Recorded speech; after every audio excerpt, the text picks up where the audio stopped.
Hello friends, मैं हूं विवेक सहगल और आज के वीडियो में हम देखेंगे कि इन्वेस्टमेंट क्या होता है और इतने सारे इन्वेस्टमेंट ऑप्शंस में क्या डिफरेंस है।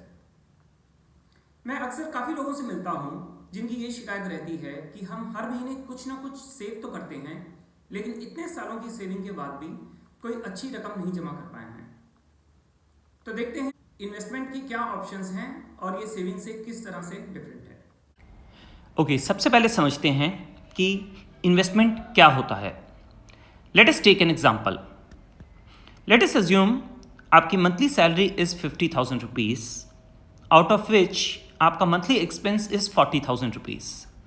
तो आप हर महीने 10,000 सेव करते हैं, लेकिन यह 10,000 जो आपकी सेविंग है ये इन्वेस्टमेंट नहीं है। आपकी सेविंग इन्वेस्टमेंट बनती है या नहीं, यह डिपेंड करेगा कि आप सेविंग को किस तरह से यूज़ करते हैं। सेविंग से आप दो तरह की चीज़ें या एसेट खरीद सकते हैं, डेप्रिशिएटिंग एसेट या एप्रिशिएटिंग एसेट। डेप्रिशिएटिंग एसेट वो आइटम्स या वस्तुएं हैं जिनसे आप अपना लाइफस्टाइल इंप्रूव करते हैं, जैसे कि laptop, car, mobile phone, TV etcetera. इन्हें कंजम्पशन आइटम्स भी कहते हैं। लेकिन जैसा कि इनका नाम इंडिकेट करता है, डेप्रिशिएटिंग एसेट, ये एसेट्स खरीदते ही इनकी वैल्यू गिरना शुरू हो जाती है और कुछ सालों में ज़ीरो हो जाती है। दूसरी तरफ एप्रिशिएटिंग एसेट्स वो चीज़ें हैं जिनकी वैल्यू समय के साथ बढ़ती है, जैसे घर, सोना, बैंक डिपॉजिट्स वगैरह। इन एप्रिशिएटिंग एसेट्स को इन्वेस्टमेंट्स भी कहते हैं। बेस्ट इन्वेस्टमेंट ऑप्शन समझने के लिए आइए देखते हैं कि कौन कौन से एसेट क्लास एग्जिस्ट करते हैं। क्योंकि इन्वेस्टमेंट्स का ऑब्जेक्टिव है कि आप फ्यूचर में आज से ज़्यादा अमाउंट स्पेंड कर पाएँ, तो नेचुरली वो ऑप्शन बेटर है जो ज़्यादा रिटर्न जनरेट करता है। तो देखते हैं कि अगर आप डिफरेंट एसेट क्लास में इन्वेस्ट करते हैं तो आप क्या रिटर्न एक्सपेक्ट कर सकते हैं। बैंक इंटरेस्ट आज की डेट में आपको 3 to 4% का एनुअलाइज इंटरेस्ट देता है, जबकि फिक्स डिपॉजिट्स अराउंड 6 to 7% का इंटरेस्ट देते हैं। इंश्योरेंस, पोस्ट ऑफिस, पीपीएफ, ये कुछ और ऑप्शंस हैं जहां इंडियंस काफ़ी इन्वेस्ट करते हैं। ज़्यादातर इनका रिटर्न 6 to 8% रहता है। गोल्ड, सदियों से इंडियंस के लिए इन्वेस्टमेंट का मतलब सोना खरीदना रहा है। सोने को महंगाई का हेज माना जाता है, यानी जितनी महंगाई बढ़ेगी उतने ही सोने की वैल्यू भी बढ़ेगी। ट्रेडिशनली लॉन्ग टर्म में सोना 8 से 10% का रिटर्न जनरेट करता है। रियल एस्टेट, रियल एस्टेट या प्रॉपर्टी हम इंडियंस के दिल के बहुत करीब है। अनलाइक अब्रॉड जहां लोग रेंट पे रहना प्रेफर करते हैं, इंडियंस के लिए अपना मकान होना is a emotional subject. Property although long run में एक अच्छा रिटर्न जनरेट करती है, लेकिन purely from an investment point of view देखें तो प्रॉपर्टी की कुछ लिमिटेशंस हैं।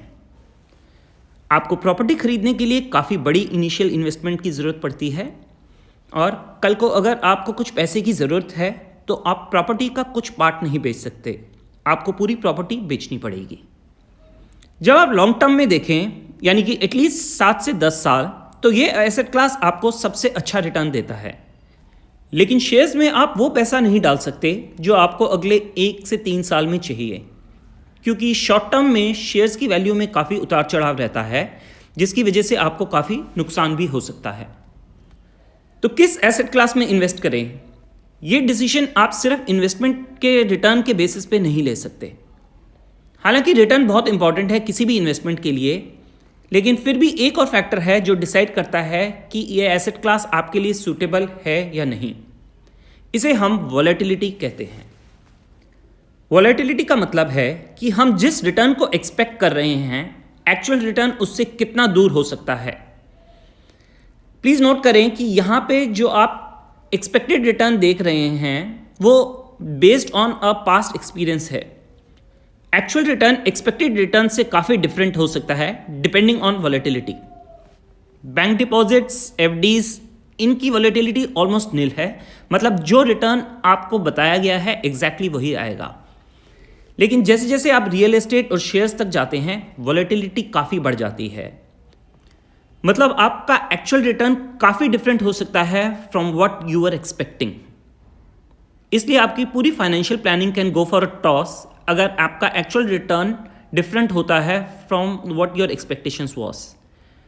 देखा ये गया है जैसे जैसे अवधि बढ़ती है, जैसे जैसे आप लॉन्ग टर्म तक शेयर्स या रियल एस्टेट को रखते हैं तो आपका एक्सपेक्टेड रिटर्न और एक्चुअल रिटर्न सेम हो जाता है, लेकिन शॉर्ट ड्यूरेशन में ये काफ़ी डिफरेंट हो सकता है।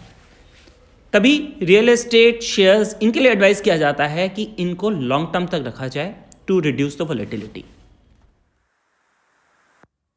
एक सवाल जो मेरे से ऑलमोस्ट हर कोई पूछता है कि मेरे लिए बेस्ट इन्वेस्टमेंट ऑप्शन कौन सा है, कौन सी एसेट क्लास में मैं इन्वेस्ट करूं जिससे सबसे बढ़िया रिटर्न आए विद लीस्ट रिस्क। और मेरा जवाब ऑलमोस्ट हर एक के लिए सेम ही होता है।